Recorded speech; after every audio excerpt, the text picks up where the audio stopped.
The afternoon sun cast long shadows across the pristine lawn of the Windsor estate as stood in the grand foyer, her hands trembling slightly as she held her car keys. The conversation she had just had with echoed in her mind like a persistent bell that wouldn't stop ringing. The words had been spoken with such calm authority, yet they cut deeper than any shouting match ever could. "I think it would be best if you went home now," had said, her voice carrying the weight of years of experience in navigating the complex waters of royal protocol. "The children are waiting for you there." Had wanted to argue, to explain that she had planned to stay for dinner, that William was expecting her to be there when he returned from his meetings. But something in his tone suggested this wasn't a suggestion. It was a gentle but firm directive. The kind that left no room for negotiation, wrapped in silk but carrying the strength of steel. Now, as walked toward her car, she could feel the eyes of the household staff upon her. They moved about their duties with practiced discretion, but she sensed their awareness of the tension that had suddenly filled the air like smoke from an unseen fire. Mrs. Henderson, the housekeeper who had served the family for over 20 years, offered a sympathetic smile as she passed, but said nothing. In this world, words were currency, and sometimes silence was the most valuable coin of all. The drive home felt longer than usual, even though the familiar route should have taken only 30 minutes. Found herself replaying the events of the day, searching for clues about what had gone wrong. The morning had started so well. She had arrived early to help with preparations for the charity luncheon that was scheduled for the following week. Had seemed pleased to see her, welcoming her with the warm smile that had become more frequent over the past few years.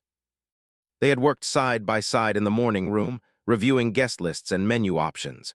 Had felt a growing sense of belonging, of finally finding her place in this intricate family dynamic that had taken her years to understand.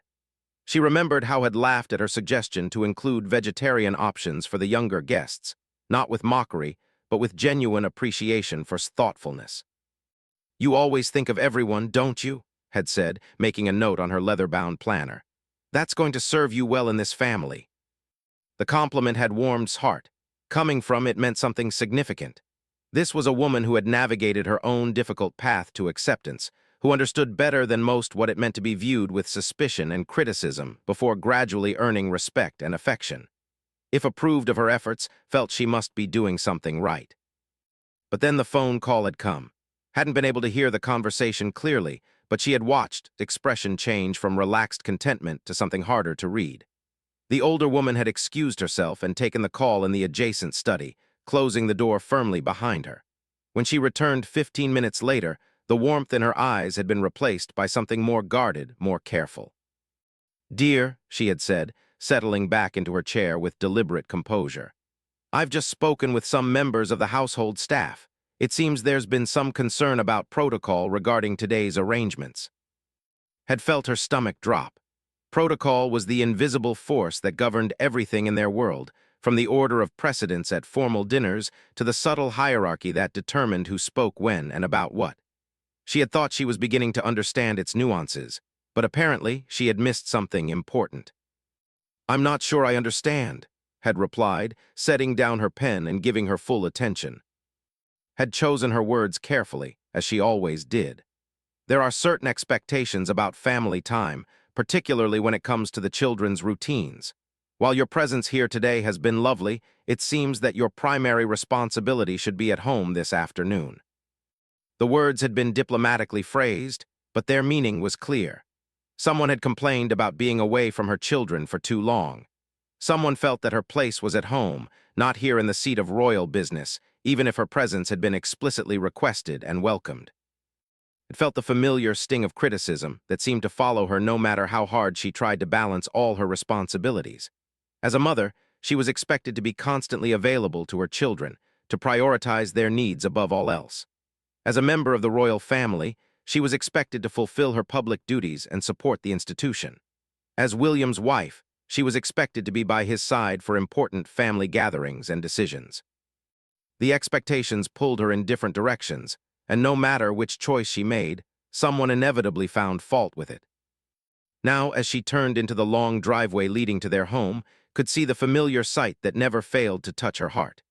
3 small faces were pressed against the tall windows of the front sitting room, their breath fogging the glass as they waited for her return. George, Charlotte, and Louis had obviously been watching for her car, probably for the past hour at least. The sight of them made her chest tighten with a mixture of love and guilt. They looked so small against the large windows, so eager for her return. Had she been wrong to spend the day away from them? Was right that her place was here with them, rather than trying to balance her royal duties with her role as a mother? As she parked the car and gathered her things, could see the children disappearing from the window, no doubt racing toward the front door to greet her. Their excitement was infectious, and despite the confusion and hurt she felt about the afternoon's events, she found herself smiling in anticipation of their enthusiastic welcome. The front door opened before she could reach for her key, and suddenly she was surrounded by three small bodies, all talking at once and competing for her attention. George, at 10 years old, had recently decided he was too grown-up for overly demonstrative displays of affection, but even he couldn't hide his relief at seeing her return. "Mummy, you're back," Charlotte exclaimed, wrapping her arms around his waist with the fierce intensity that only an 8-year-old could muster. "We've been waiting forever." "I made you a drawing," Louis announced proudly, holding up a colorful creation that appeared to feature their family dog, surrounded by what might have been flowers or possibly explosions. At 6 years old, Louis's artistic intentions weren't always entirely clear, but his enthusiasm was unmistakable. Knelt down to their level, accepting their hugs and examining Louis's artwork with the serious attention it deserved. "This is beautiful, Louis. Tell me about all these wonderful colors you used." As the children chattered about their day, felt some of the tension from the afternoon beginning to ease. This was what mattered, she reminded herself. These three beautiful souls who looked to her for love, guidance, and security. Whatever had happened at the estate, whatever undercurrents of politics and protocol she had failed to navigate correctly, her children's love was uncomplicated and unconditional. Maria, their nanny, appeared from the direction of the kitchen, offering a warm smile of greeting. "They've been watching for you for the past 2 hours," she said with fond exasperation. "I tried to distract them with games and snacks, but they were determined to keep vigil." "Thank you, Maria," said gratefully. Maria had been with them for 3 years now, and her calm presence had become indispensable to their family's functioning. She understood the unique pressures they faced and provided stability for the children when duties required her attention elsewhere. As they moved inside, noticed that the children's afternoon snacks were still untouched on the kitchen counter. They had been too focused on waiting for her return to eat, which touched her heart even as it increased her guilt about being away for so long. She had left that morning thinking she would be back by lunch, but the work had taken longer than expected, and she had lost track of time. "Tell me about your day," said, settling into one of the comfortable chairs in their family room as the children arranged themselves around her like satellites orbiting their sun. This was their routine, this daily debriefing that helped her stay connected to their lives even when her schedule kept her busy with other responsibilities. George launched into a detailed account of his morning lessons, particularly his progress in mathematics, which he was finding increasingly challenging, but also more interesting.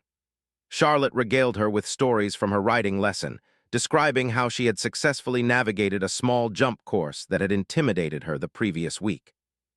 Louis, not to be outdone, provided a somewhat disjointed but enthusiastic narrative about his art project and the elaborate story he had created to accompany his drawing.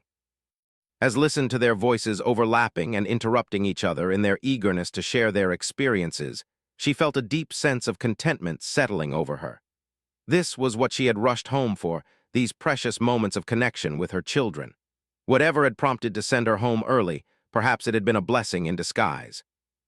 But even as she enjoyed their animated conversation, couldn't entirely shake the feeling that something significant had shifted that afternoon. The phone call that had changed its demeanor, the careful way she had suggested its departure, the sense that invisible forces were at work behind the scenes. It all felt like the opening moves in a larger game whose rules she didn't fully understand. William wouldn't be home for several hours, and found herself both dreading and anticipating the conversation they would need to have about the day's events. He had been the one to suggest she spend the day with, encouraging her to strengthen their relationship and contribute more actively to the family's charitable work. How would he react when she told him about being sent home early? Would he be concerned about her relationship with his stepmother? Or would he side with the mysterious voices who had apparently complained about her absence from home? As the afternoon progressed, and the children settled into their usual activities, found herself moving through the familiar routines of home life while her mind remained partially elsewhere. She helped Louis with a puzzle, reviewed Charlotte's homework, and listened to George practice his violin, but part of her attention remained fixed on the puzzle of what had really happened that afternoon. The house felt different somehow, as if the events at the estate had created ripples that followed her home. The children seemed to sense some underlying tension, becoming more affectionate and attention-seeking than usual.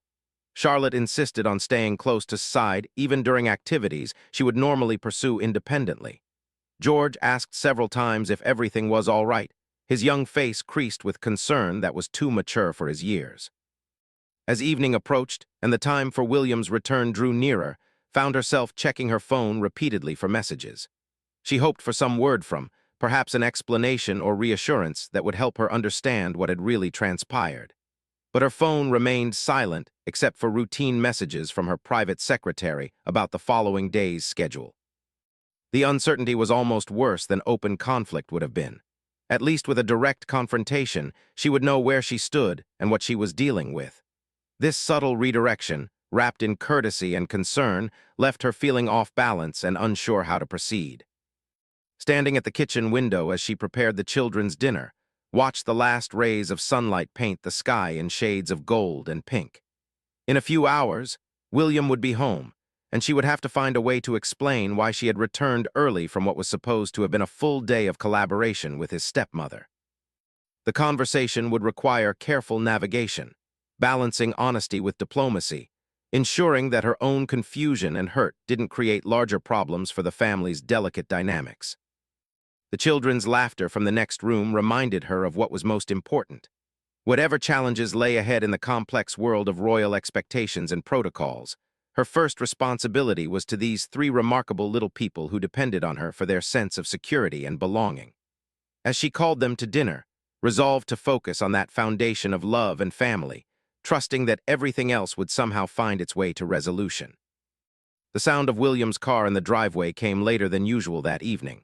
Had put the children to bed an hour ago, after 3 stories, 2 glasses of water, and countless reassurances that yes, she would be there in the morning when they woke up. Now she sat in their private sitting room, a cup of tea growing cold beside her as she rehearsed different ways to explain the day's events. Through the tall windows, she could see the headlights sweep across the garden as William parked his car. The familiar sound of his footsteps on the gravel path usually filled her with anticipation and relief, marking the end of another day and the beginning of their precious family time together. Tonight, however, she felt her stomach tighten with anxiety about the conversation they needed to have. The front door opened quietly, as it always did when William returned after the children's bedtime. Heard his soft greeting to the security officer who would remain on duty through the night, the gentle thud of his briefcase being set down in the hallway, and the almost silent footsteps that indicated he was checking on each of the children before coming to find her. This nightly ritual of his had always touched her heart deeply. No matter how exhausting his day had been, no matter what meetings or ceremonial duties had filled his schedule, William never failed to peek into each child's room, to kiss their foreheads if they were awake, or simply to stand quietly in their doorways if they were sleeping, as if drawing strength from their peaceful faces. When he finally appeared in the sitting room doorway, could see the weariness in his shoulders, the way he carried the weight of constant responsibility like an invisible cloak.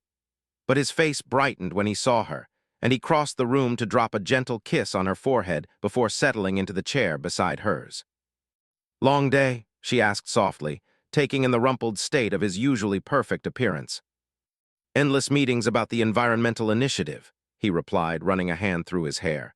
"Sometimes I think we spend more time talking about doing good work than actually doing it." He paused, studying her face with the careful attention he always gave to those he loved. "How was your day with? I thought you might still be there when I got back." Felt her carefully rehearsed explanations dissolve under the genuine interest in his eyes. Instead, she found herself simply telling him the truth about how the day had unfolded, from the promising beginning through the mysterious phone call to the suggestion that she return home early. William listened without interruption, his expression growing more thoughtful as she described the subtle shift in atmosphere and the careful way had phrased her suggestion. When finished speaking, he was quiet for a long moment, clearly processing what she had told him. Did she give you any indication of who had called or what specific concern was raised? He asked finally. Shook her head. She just mentioned something about protocol regarding family time and the children's routines. I got the impression that someone had complained about my being away from them for too long. William's jaw tightened almost imperceptibly, a sign that had learned to recognize as indicating controlled anger. You were there at my suggestion, doing work that benefits the family and the institution. The children were perfectly well cared for, and you weren't scheduled for any other commitments. The protective edge in his voice warmed her heart even as it confirmed her suspicion that something more complicated had been at work than simple scheduling concerns. William understood the intricate web of royal protocols and expectations better than anyone, having grown up navigating its complexities. If he was confused by the afternoon's events, then she hadn't been imagining the underlying tensions. I keep wondering if I missed some signal or made some mistake in protocol, said, voicing the worry that had been nagging at her all evening. Maybe I was supposed to check with someone before committing to spend the whole day there. Maybe there was some other engagement I was supposed to prioritize. William reached over and took her hand, his fingers warm and steady against hers. You didn't do anything wrong. If there was a protocol issue, it should have been addressed directly rather than through these kinds of indirect messages. They sat together in comfortable silence for a few minutes, both lost in their own thoughts about the day's events and what they might mean for the delicate balance was trying to maintain between her various roles and responsibilities. Outside, the last light was fading from the sky, and the house had settled into its nighttime quiet. I should probably call her tomorrow, said eventually. Thank her for the day and try to get a better sense of what happened. William nodded slowly.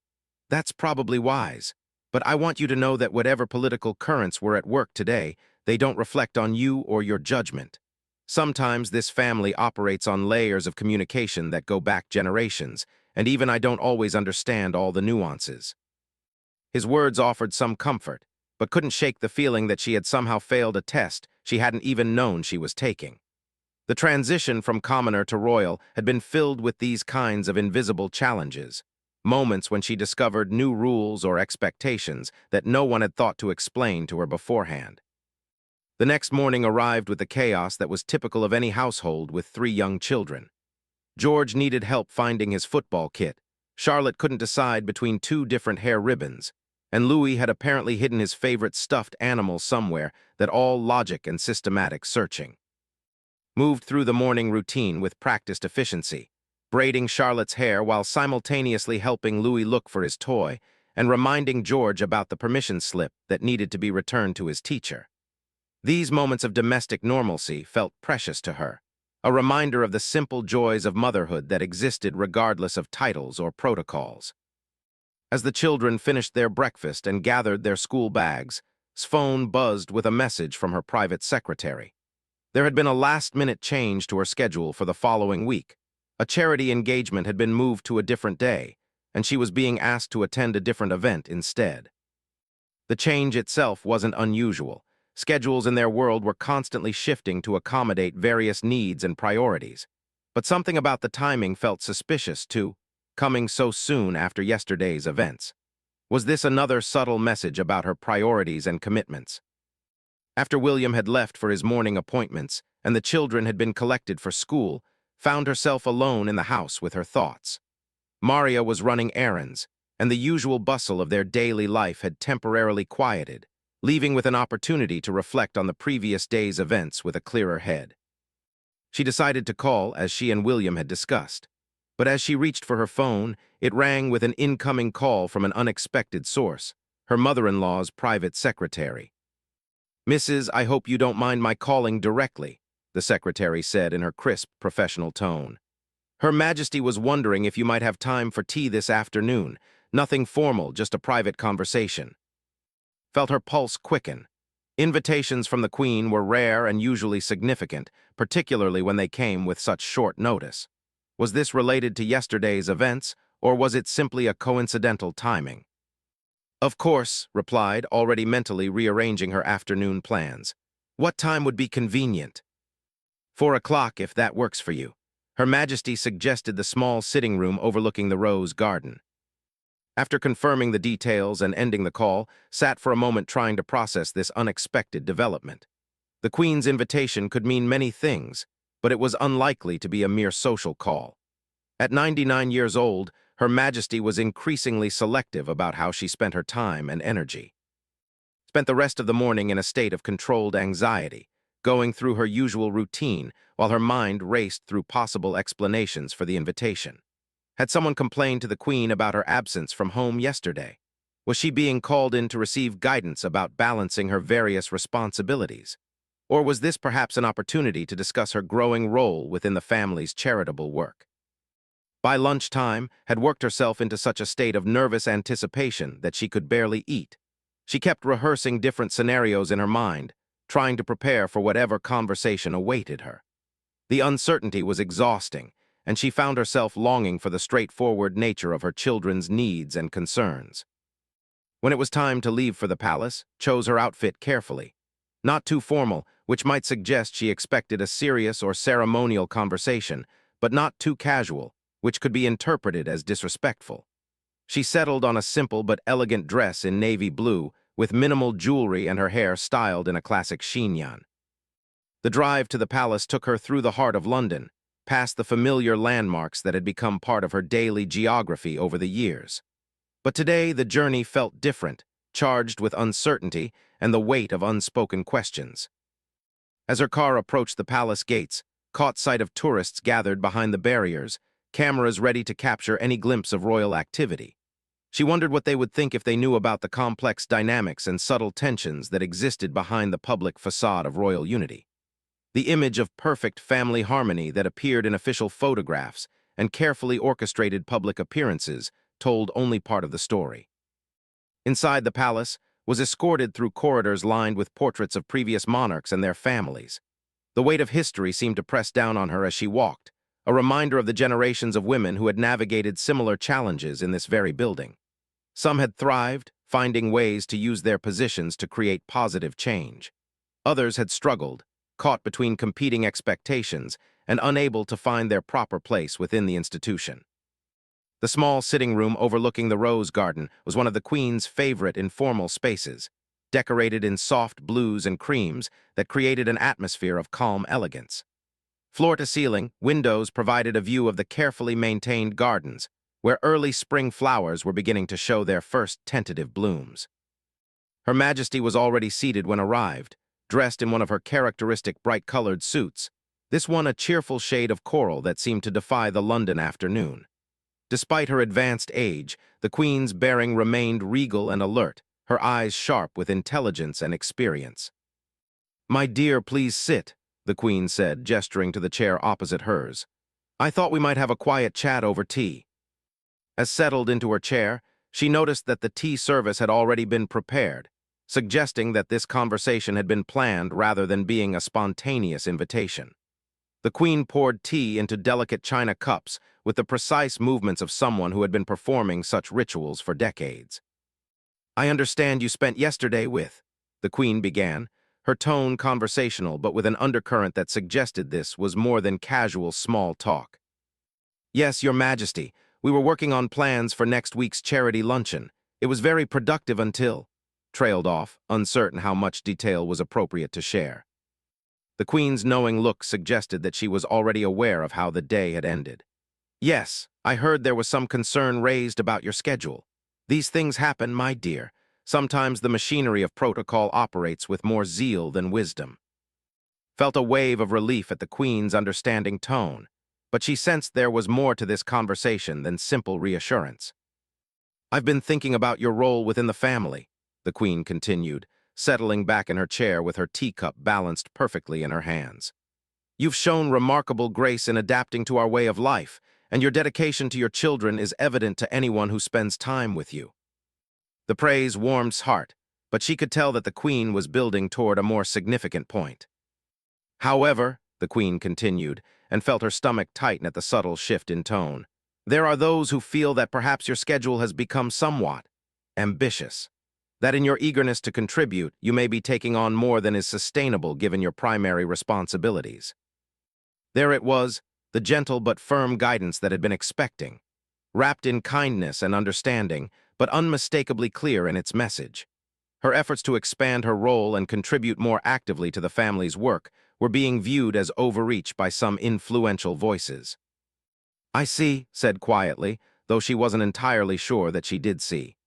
The expectations placed upon her seemed to shift like sand, and just when she thought she understood what was required, new parameters emerged to confuse the picture. The Queen leaned forward slightly, her expression softening with what appeared to be genuine maternal concern. "My dear, you must understand that your value to this family lies not in how much you can do, but in how well you can maintain the stability and happiness of your own household. The children need you to be fully present with them, and William needs you to be his anchor in the storms that inevitably come with our position." Nodded, understanding that she was being given guidance that was both personal and institutional. The Queen was not just speaking as a grandmother concerned about family dynamics, but as a monarch who understood the delicate balance required to maintain public confidence in the royal family. "I hope you don't feel that your efforts aren't appreciated," the Queen continued.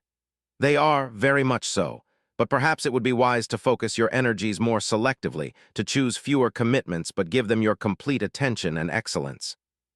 As their conversation continued over the next hour, began to understand the complex web of concerns and calculations that had led to yesterday's events and today's gentle intervention. It wasn't that anyone questioned her capabilities or commitment. Rather, there was a growing concern that her ambition to contribute might eventually lead to criticism about her priorities as a mother and wife.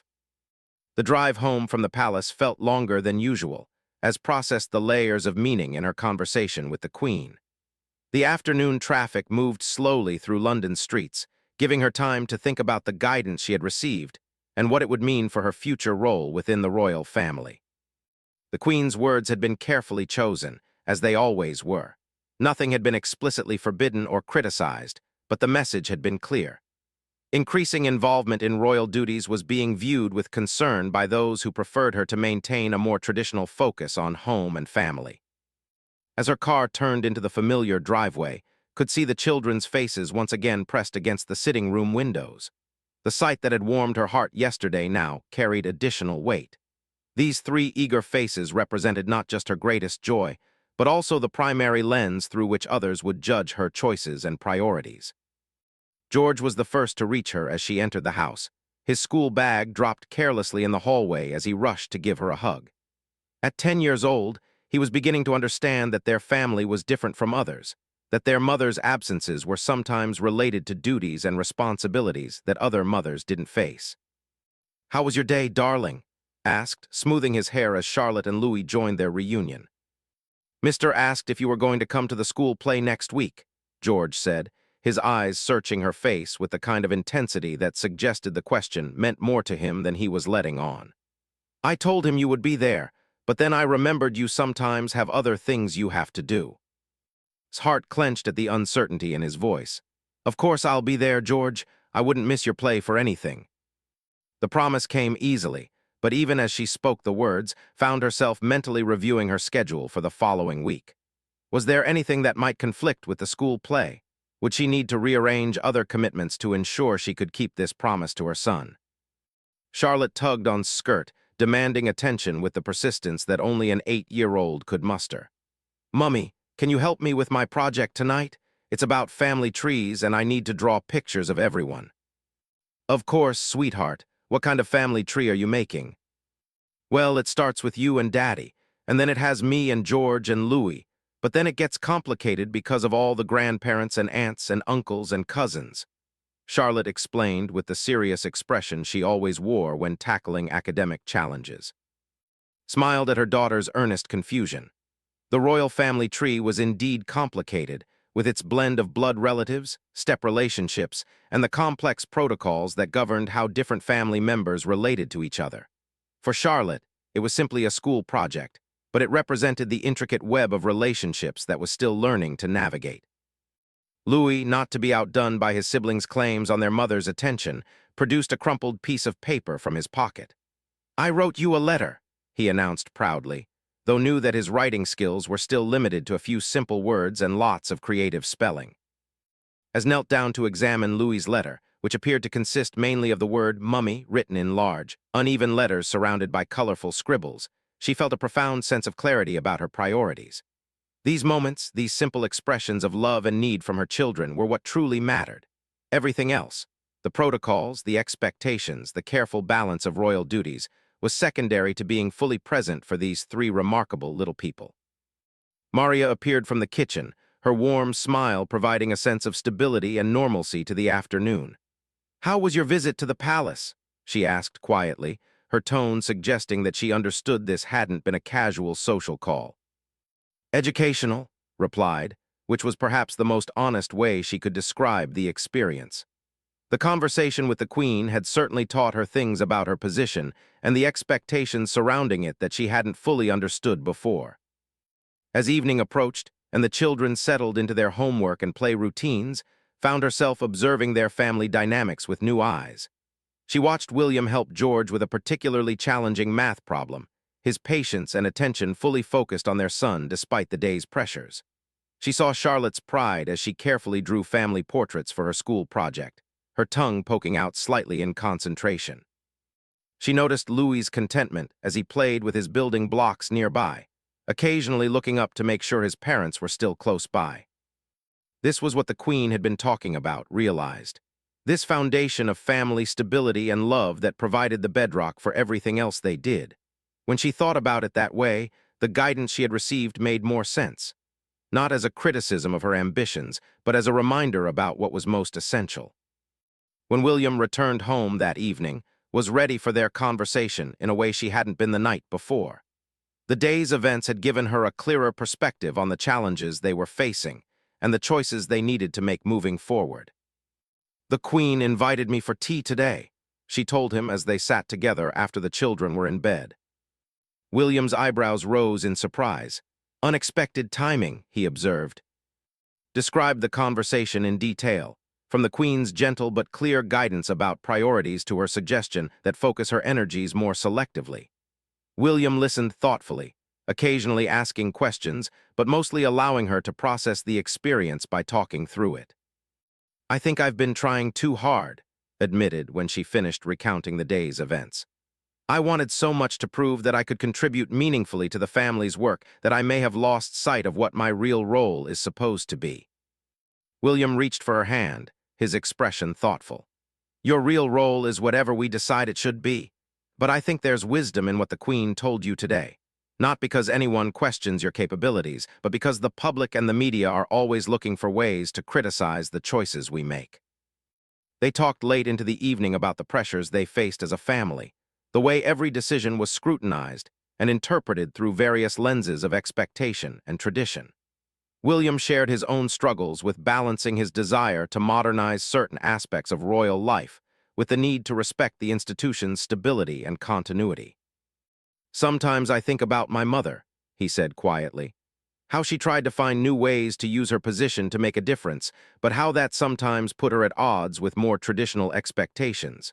I don't want you to face those same tensions if we can avoid them." Understood the depth of concern behind his words. Diana's struggles to find her place within the royal system had been well documented and painful for everyone involved. William's protective instincts toward were partly rooted in his desire to help her avoid similar conflicts. "So what do we do?" asked. "How do we find the right balance?" "We take it slowly," William replied.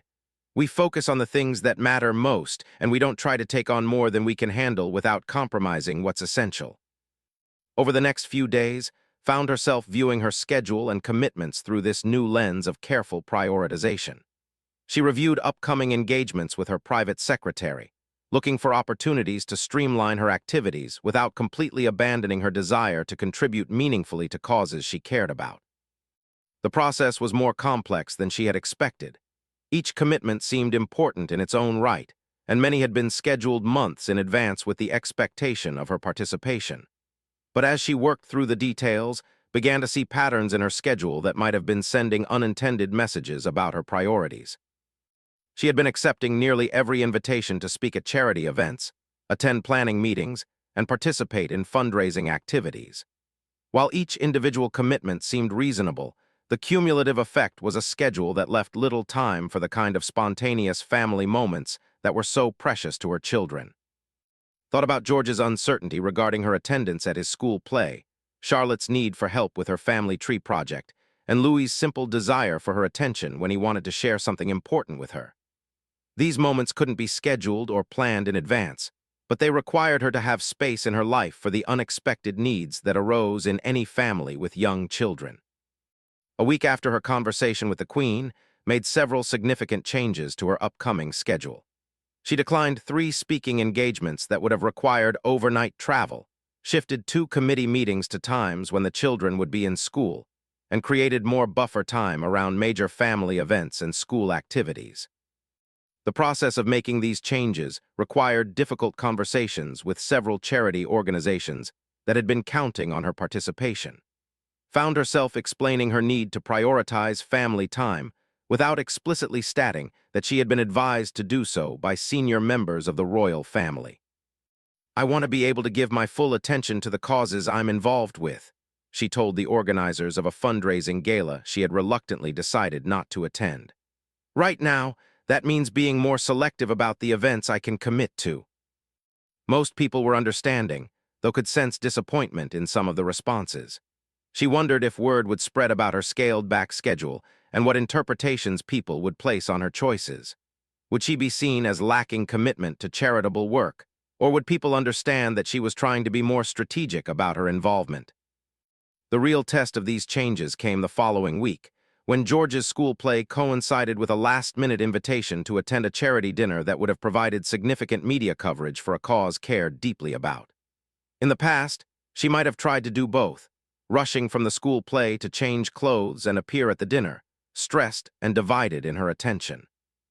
Instead, she declined the dinner invitation and spent the entire evening focused on George's performance and the reception afterward.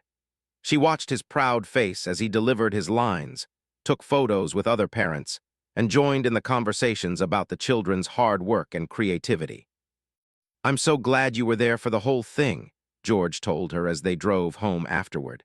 "Some of the other kids' parents had to leave early for other things, and they looked sad about it." Realized that George had been paying attention to more than just his own experience. He had noticed which parents were fully present and which were distracted by other obligations. Her decision to prioritize his school play had communicated something important to him about his value in her life. But the changes in schedule also brought unexpected challenges. With more time at home, she became more aware of the subtle dynamics that existed between different members of their household staff. She noticed tensions and loyalties that had previously escaped her attention when she was rushing between various commitments. She also found herself with more time to think about the conversation with and the events that had led to her early departure from the estate that day. The memory still stung, partly because she had never received a clear explanation of what had prompted the concern about her schedule. Decided to address this directly. She called and suggested they meet for lunch, just the 2 of them, to discuss how they might work together more effectively in the future. "I've been thinking about our last time together," said when they met at a quiet restaurant in Kensington. "I felt like I might have misunderstood something about the expectations for that day." His expression was carefully neutral as she considered her response. "These things can be complicated. Sometimes there are concerns raised that aren't necessarily reflective of the actual situation, but they still need to be addressed." "What kind of concerns?" asked, deciding to push for more clarity than she had sought before. Hesitated for a moment, then seemed to decide that directness might be more helpful than continued diplomacy. "There were some comments made about whether your increasing involvement in royal duties might be affecting your availability to your family.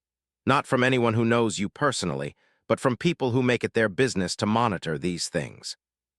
Felt a familiar frustration at the way decisions about her life seemed to be influenced by people who observed from a distance, rather than understanding the actual dynamics of her family.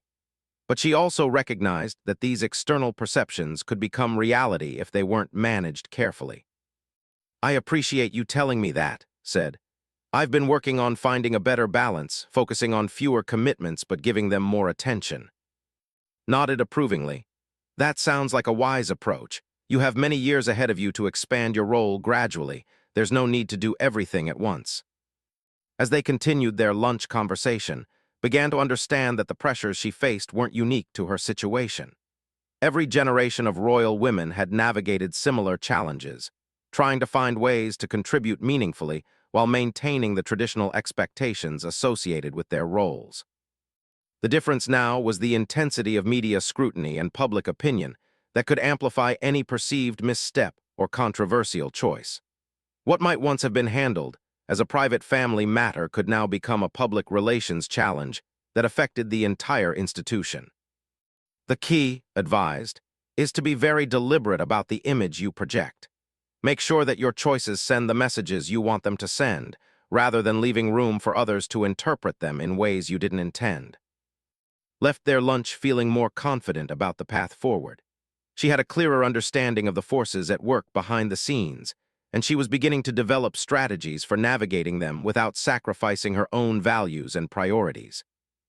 The real measure of success, she realized, wouldn't be how many events she attended or committees she served on. It would be whether she could create a sustainable way of contributing to the causes she cared about while maintaining the kind of family life that would allow her children to thrive and feel secure in her love and attention. 3 months had passed since conversation with the Queen and her lunch with, and the changes she had made to her approach were beginning to show their effects. The mornings felt different now, less rushed and frantic, with more time for the small moments that made family life precious. This particular morning found sitting at the breakfast table with Charlotte, helping her daughter practice reading aloud from a book about horses. Louis was contentedly working his way through a bowl of cereal, occasionally offering commentary about the story, while George finished packing his school bag with the methodical precision he had developed over recent months. "Mummy, will you come to my writing lesson today?" Charlotte asked, looking up from her book with hopeful eyes. "Miss Sarah said parents are welcome to watch anytime, and I want to show you how I've been practicing the posting trot." "I'd love to come," replied, realizing that this was exactly the kind of spontaneous family involvement that her new schedule made possible. In the past, she might have had to check multiple calendars and potentially disappoint Charlotte if a conflict arose. The simple pleasure on her daughter's face reminded why the changes she had made were so important. These weren't grand gestures or public demonstrations of maternal devotion. They were the quiet, consistent choices that built trust and security in a child's heart. William had already left for an early meeting, but he had lingered over breakfast longer than usual, clearly enjoying the relaxed pace of their morning routine. The family was finding its rhythm in a way that felt sustainable and authentic. "Can we stop at the after my writing lesson?" Charlotte continued, her enthusiasm building as she planned their afternoon. "I finished the last book you bought me, and Miss said I'm ready for chapter books now." Nodded, mentally noting how different this felt from the carefully scheduled activities that had previously filled their days. There was space now for spontaneity, for following Charlotte's interests and curiosity wherever they might lead. After dropping the children at school, had a few hours before Charlotte's writing lesson. Instead of rushing to fill the time with meetings or phone calls, she decided to take a walk through the gardens surrounding their home. The spring weather was particularly beautiful, with daffodils beginning to bloom and the trees showing their first tentative leaves. As she walked along the familiar paths, reflected on how much her perspective had changed over the past few months. The pressure she had felt to prove herself through constant activity had been replaced by a deeper understanding of what her role actually required. It wasn't about doing the most or being everywhere at once. It was about being fully present for the moments that mattered most. Her phone buzzed with a text from her private secretary, reminding her about a charity board meeting the following week. This was one of the commitments had decided to maintain, but even her approach to these responsibilities had evolved. Instead of trying to contribute to every discussion and volunteer for every task, she was learning to identify where her specific skills and interests could make the greatest impact. The meeting agenda for next week included discussion of a new initiative supporting young mothers in difficult circumstances. This was an area where felt she could contribute meaningfully, drawing on her own experiences with the challenges of balancing motherhood with other responsibilities. She had already begun developing some ideas about how the charity might better support these families. At 11 o'clock, his mother called, as she had been doing every Tuesday for the past few weeks. These regular conversations had become one of the unexpected benefits of a more balanced schedule. Previously, she had often been too busy to have proper phone conversations with her family, leaving her feeling disconnected from the relationships that had sustained her before her royal life began. "How are you feeling about everything these days?" her mother asked, with the direct concern that only a parent could express. "Better," replied honestly. "I think I was trying too hard to be everything to everyone, and it wasn't working for any of us." They talked about the children's recent activities, William's work commitments, and its evolving approach to her royal duties. Her mother had watched struggles over the past few years with the patient support of someone who understood that this was a unique situation requiring time and experimentation to navigate successfully. "I'm proud of how you've handled all this," her mother said near the end of their conversation. "It can't have been easy to step back from some of the things you wanted to do, but you're setting a good example for the children about what really matters." After ending the call, spent some time in her study, working on correspondence and reviewing materials for the charity board meeting. But even these work activities felt different now. Instead of rushing through them to make room for the next commitment, she could give them proper attention and thought. At 2 o'clock, drove to Charlotte's writing school, arriving with plenty of time to find a good spot to watch the lesson. The instructor, Miss Sarah, greeted her warmly and seemed genuinely pleased to have a parent observing the class. As watched Charlotte work with her pony, she was struck by how much her daughter had improved since the last time she had been able to attend a lesson. The confidence and skill that Charlotte displayed were the result of weeks of practice and instruction that had been largely absent from due to her packed schedule. "She's been asking about you coming to watch," Miss Sarah mentioned during a break between exercises. "I think it means a lot to her to have you see her progress." Realized that her presence wasn't just meaningful to Charlotte in the moment. It was also something her daughter had been anticipating and hopping for over time. How many other occasions had she missed where her attendance would have mattered to one of her children? After the writing lesson, and Charlotte made their promised trip to spending nearly an hour browsing through the children's section and discussing the various options. Charlotte ultimately chose 3 books, 2 about horses and 1 mystery story that looked properly challenging, as she put it. "This is nice, Mummy," Charlotte said as they walked back to the car, clutching her new books. "Just us having time together without having to hurry anywhere." The comment hit with unexpected force. She realized that Charlotte had been aware of the rushing and hurrying that had characterized so much of their family life. Even at 8 years old, her daughter had noticed the difference between having partial attention while she worried about the next commitment and having her full, relaxed presence. When they arrived home, George and Louis were already back from their after-school activities, full of stories and energy from their day. Instead of feeling overwhelmed by their competing demands for attention, found herself able to listen to each child's news with genuine focus and engagement. George had scored his first goal in football practice and wanted to demonstrate the technique he had used. Louis had learned a new song in music class and insisted on performing it several times until he had the words exactly right.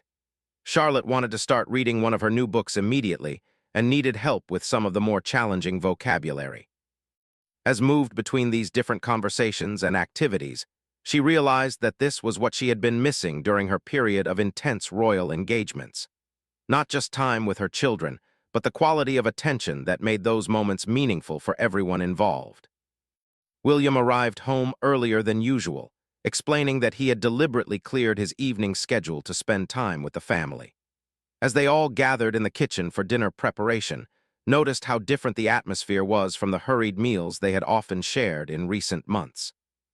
"Tell me about your days," William said, settling into his chair as the children launched into their usual overlapping narratives of school adventures and afternoon activities. As listened to the familiar chaos of her family's dinner conversation, she felt a deep sense of contentment that had been absent from her life for too long. This wasn't the result of any grand achievement or public recognition. It was simply the satisfaction of being exactly where she needed to be, doing what mattered most. After dinner, the family moved to the sitting room for what had become their new evening routine. Instead of scattering to different activities or rushing through bedtime preparations, they spent time together playing games, reading, or simply talking about whatever was on their minds.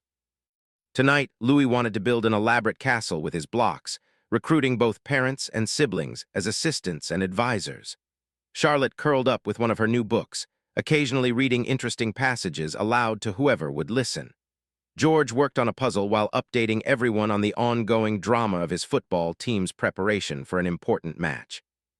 "This is what I pictured when I thought about having a family," William said quietly as they watched their children's contented absorption in their various activities. Knew what he meant. The vision of family life that had sustained them through the early years of parenthood, peaceful evenings together, children secure in their parents' attention, time and space for everyone's interests and needs, was finally becoming their daily reality. At 9 o'clock began the bedtime routine, moving from room to room for the individual conversations and rituals that each child required. George, increasingly independent, mainly needed someone to listen to his thoughts about the day and his plans for tomorrow. Charlotte required 2 stories and a discussion about the horses in her new book. Louis insisted on 3 different stuffed animals and a song before he could settle down to sleep. By the time all 3 children were settled, felt pleasantly tired rather than exhausted. The difference was subtle but significant. She had energy left for her relationship with William and time to think about her own needs and interests. "How was the charity correspondence today?" William asked as they settled into their own evening routine. Told him about the materials she had reviewed for the upcoming board meeting and her ideas about the new initiative for young mothers. As she spoke, she realized how much more thoughtful and substantive her contributions had become now that she had time to properly prepare and consider her involvement. "That sounds like exactly the kind of project where you could make a real difference," William said. "You understand the challenges those families face in a way that most board members probably don't." This was another unexpected benefit of more focused approach. By concentrating her efforts on fewer areas, she was able to develop deeper expertise and more meaningful contributions. Instead of spreading her attention across dozens of different causes, she was building real knowledge and relationships in the areas where she felt most passionate and qualified to help. "I've been thinking about visiting some of the families the charity serves," said. "Not for a photo opportunity or publicity, but to really understand what their daily lives are like and what kind of support would be most helpful." William nodded approvingly. That's the kind of engagement that actually creates change rather than just generating headlines. As they prepared for bed, reflected on how much had changed in her understanding of what it meant to be effective in her royal role. The metrics of success weren't about quantity, how many events attended, how many speeches given, how many organizations supported. They were about quality, the depth of her involvement, the authenticity of her connections, and the real impact of her contributions.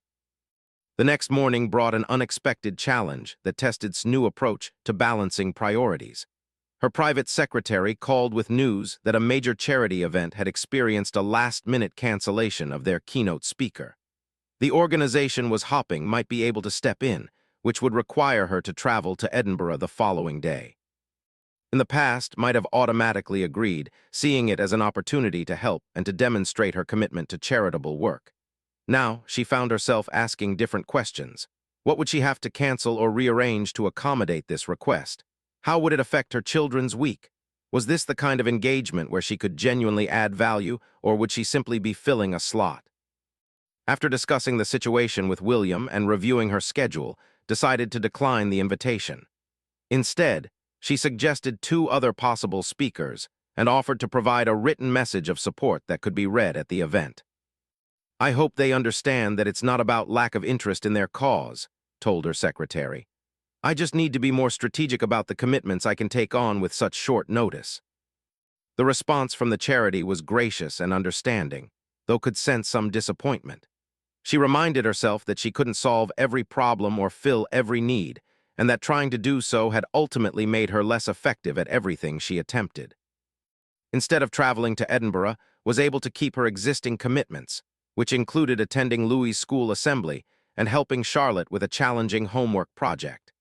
These might not generate any public recognition or media coverage, but they were investments in the relationships and responsibilities that formed the foundation of her life. As she sat in the school assembly hall watching Louis sing with his classmates, felt a profound sense of being in the right place at the right time. Her 6-year-old son's face lit up when he spotted her in the audience, and she could see how much her presence meant to him. This was the choice she had made to prioritize these irreplaceable moments over the endless stream of opportunities and obligations that would always be available to someone in her position. It wasn't always the easier choice, and it sometimes required disappointing people who had legitimate expectations of her time and attention. But it was the choice that aligned with her deepest values and commitments. It was the choice that allowed her to be the mother, wife, and royal family member that she most wanted to be, rather than the person others expected her to be based on their own agendas and assumptions. 6 months had passed since that pivotal afternoon when it sent home early, and the ripple effects of that moment continued to reshape how understood her place in the complex world of royal duty and family life. What had initially felt like a rebuke had gradually revealed itself to be one of the most valuable lessons in her journey toward finding authentic balance. The morning light streamed through the breakfast room windows as watched her 3 children prepare for another day. George was carefully reviewing his homework one final time, his growing maturity evident in the way he took responsibility for his studies. Charlotte was braiding ribbons into her hair with the focused concentration she brought to everything she cared about. Louis was attempting to eat his toast while simultaneously acting out an elaborate story involving his toy dinosaurs. These simple moments had become precious, too, in ways she hadn't fully appreciated before. Not because they were rare or special occasions, but precisely because they were ordinary, the daily rhythm of family life that formed the backdrop against which everything else took place. William emerged from his study, already dressed for a day of meetings and ceremonial duties, but he moved without the rushed urgency that had once characterized their mornings. The changes had made to create more space and presence in family life had encouraged similar adjustments in his own approach to balancing responsibilities. "Remember, tonight is parents' evening at George's school," reminded him as he gathered his papers and checked his phone for messages. "Already in my calendar," William replied, dropping a kiss on her forehead and ruffling George's hair as he passed. "I cleared the entire evening so we can have proper conversations with his teachers and maybe stop for ice cream afterward." George looked up from his homework with a grin. "Really, even though it's a school night?" "Sometimes school nights are exactly when ice cream is most important," William said solemnly, which made all 3 children laugh with the kind of spontaneous joy that reminded why these family moments mattered so much. After William left and the children were collected for school, found herself in the quiet house with a few hours before her next commitment. These pockets of time had become opportunities for reflection and planning that helped her maintain the intentional approach to life she had developed. Today's schedule included a visit to the Young Mothers Support Center, where she had been volunteering for the past 3 months. This was one of the commitments she had chosen to maintain and deepen, finding that her focused involvement allowed her to develop genuine relationships with the families served by the program. Had discovered that her own experiences with the challenges of balancing motherhood and public responsibilities gave her credibility and insight that the young mothers valued. They shared stories about feeling judged for their choices, struggling to meet competing demands, and wondering if they were doing enough for their children. These conversations had taught that the pressures she faced weren't entirely unique, even if the specific circumstances were different. Before leaving for the center, spent time reviewing the notes from her previous visits and thinking about the questions she wanted to ask during today's program planning meeting. This level of preparation was something she had learned to prioritize, showing up not just physically, but intellectually and emotionally ready to contribute meaningfully to the work. The drive to the center took her through neighborhoods very different from her own, past row houses and busy streets, where young families navigated daily challenges that required resourcefulness and resilience. Had grown to appreciate these glimpses into lives lived with different constraints and possibilities than her own. At the center, she was greeted by Sarah, the program director who had become both a colleague and a friend over the past months. Sarah had initially been somewhat intimidated by title and status, but their working relationship had evolved into something based on mutual respect and shared commitment to supporting the families they served. "We have 5 new mothers joining the program this week," Sarah told as they walked toward the meeting room. 2 teenagers, 1 single mother of twins, and 2 women whose partners are deployed overseas. Each situation brings different challenges and strengths. Nodded, already thinking about how the program's resources and activities could be adapted to meet these specific needs. This was the kind of detailed, practical involvement that had replaced her previous approach of attending events and making brief appearances at numerous organizations.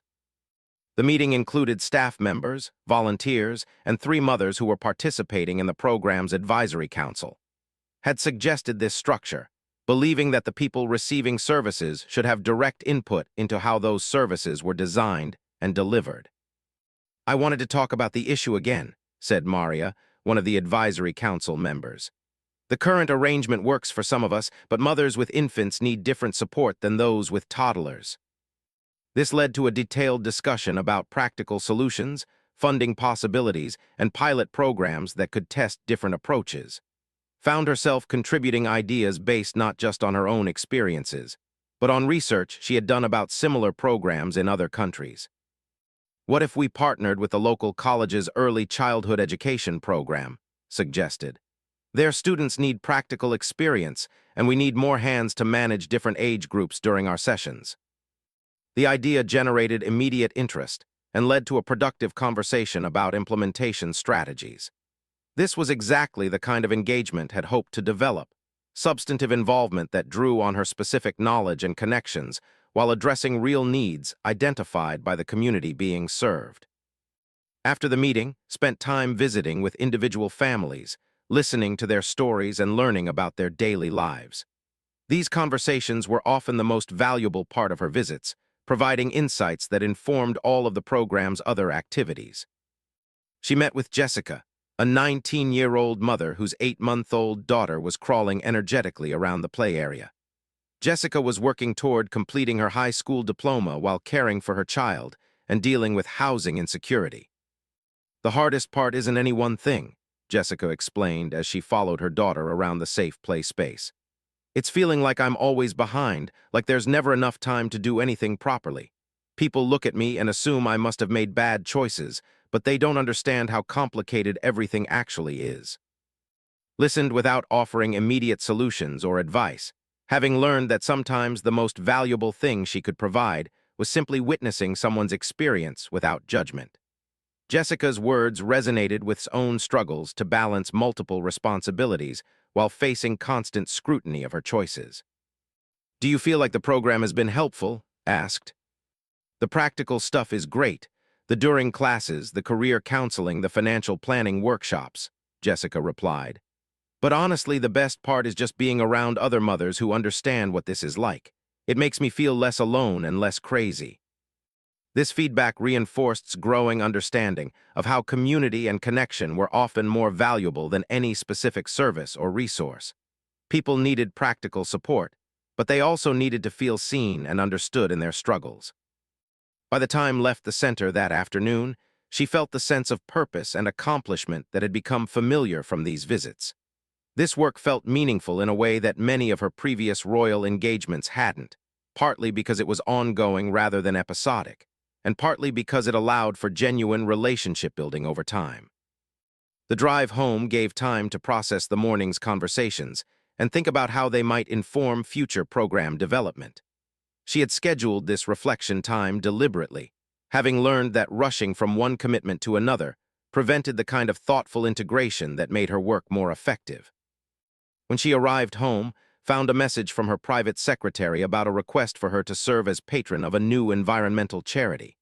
In the past, she might have automatically agreed, seeing it as an opportunity to expand her portfolio of causes. Now, she found herself asking different questions about whether this was an area where she could contribute meaningfully given her current commitments and expertise. After reviewing the materials about the organization and its mission, decided to decline the invitation to serve as patron, but offered to attend their launch event and consider ways to support their work that wouldn't require ongoing formal commitment. This approach allowed her to be helpful without overextending herself or taking on responsibilities she couldn't fulfill properly. When the children returned from school that afternoon, was able to greet them with her full attention rather than feeling distracted by other obligations. Charlotte needed help with a science project about plant growth. George wanted to practice his presentation for tomorrow's history class, and Louis required assistance in locating a missing toy that was essential to his current imaginative game. Instead of feeling overwhelmed by these competing needs, found herself enjoying the challenge of helping each child while maintaining awareness of what the others required. This was possible partly because her schedule now included realistic buffer time around the children's arrival home, and partly because she had developed better systems for managing the transition between her outside commitments and family time. "How was your day, Mummy?" Charlotte asked as they worked together to set up her plant experiment on the kitchen counter. "Very good, sweetheart. I spent time with some other mothers who are working hard to take good care of their children, just like I try to take good care of you." Had learned to talk with her children about her work in ways that helped them understand its purpose and importance, while reassuring them that their needs remained her top priority. This conversation had evolved gradually as the children grew old enough to be curious about what she did when she wasn't with them. "Are their children the same age as us?" Louis asked, looking up from his search for the missing toy. "Some of them are. There's a little girl named Emma who's exactly your age, Louis, and she loves building towers with blocks just like you do." These details helped the children connect with work, while understanding that other families faced different challenges and circumstances. Hoped that these conversations were teaching her children both empathy for others and appreciation for their own advantages and opportunities. When William returned that evening, the family gathered for dinner with the relaxed atmosphere that had become their new normal. The conversation flowed naturally between school events, work updates, and planning for the weekend, without the underlying tension that had once characterized their family meals when everyone was rushing toward different evening commitments. After dinner, William attended George's parent-teacher meetings, where they learned about his academic progress and his growing leadership abilities within his class. The teachers spoke warmly about George's kindness toward younger students and his willingness to help classmates who were struggling with their work. "He talks about family activities a lot," his English teacher mentioned. "It's clear that you've been able to create a stable home environment where he feels secure and supported." These comments meant more to than any public recognition of her royal duties ever could. They were confirmation that the choices she had made to prioritize family time were having the positive effects she had hoped for in her children's development and well-being. As promised, the family stopped for ice cream on the way home from the school meetings. As they sat in the small local shop, sharing stories and laughter over their desserts, felt a profound sense of gratitude for the journey that had led them to this place.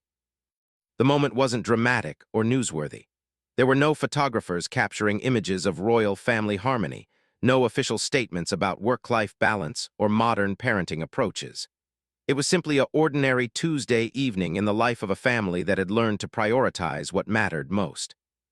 "This is nice," George said, echoing Charlotte's comment from months earlier about enjoying unhurried time together. Exchanged a meaningful look with William, both of them recognizing how far they had come from the stressed and scattered family life that had preceded its gradual shift toward greater intentionality about their priorities. Later that evening, after the children were asleep and she and William were settling into their own bedtime routine, reflected on the phone call she had received that afternoon from. It had been a brief conversation, mainly about coordinating schedules for an upcoming family celebration, but had concluded by saying, "You seem to have found your rhythm. The children look so happy and settled when I see them." The comment had been offered without fanfare, but recognized it as acknowledgement that the guidance she had received months earlier had been successfully implemented. More importantly, it confirmed that others could see the positive changes in their family's dynamics. "I've been thinking about that day when sent you home early," William said, as if reading her thoughts. "I was angry at the time because it felt like criticism of your commitment to royal duties, but I think it might have been exactly what we needed to hear."